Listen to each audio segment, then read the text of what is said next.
Is zakat required on investment properties in Islam? Imagine owning a property that you rent out to earn income or maybe flipping houses for profit. You might wonder, does Islamic law requiring you to pay zakat on these?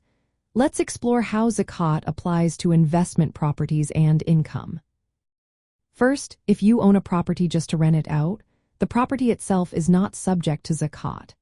That means you don't pay zakat on the market value of the property each year. Instead, zakat is only due on the income you earn from renting out that property. Rental income is considered part of your wealth and must be calculated for zakat if it surpasses the unknown threshold and has been held for 1 lunar year. The unknown is the minimum amount of wealth you need before zakat becomes obligatory. It is equal to the value of 85 grams of gold. If your net rental income exceeds this amount and you've had it for a full lunar year, then you need to pay 2.5% of that income as zakat. You can deduct expenses like maintenance, taxes, and mortgage payments from your rental income before calculating zakat. Now, what about properties bought with the intention of resale for profit? These are considered trading assets.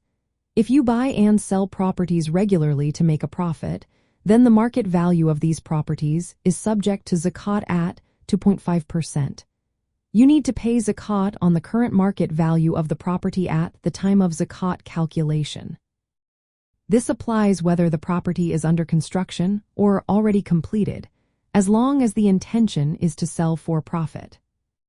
For properties that are under development or off-plan investments, the ruling depends on your purpose. If you plan to sell these properties once completed, then zakat applies on their current value. If they are long-term investments held for rental income, then zakat applies only on the income generated, not the property's value.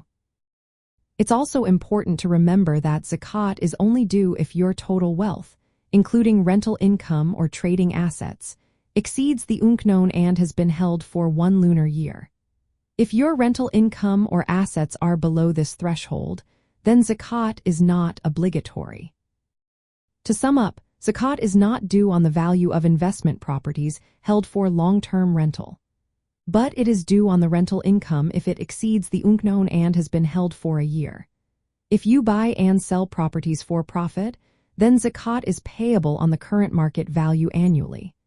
This approach aligns with Islamic principles that differentiate between productive wealth and personal assets.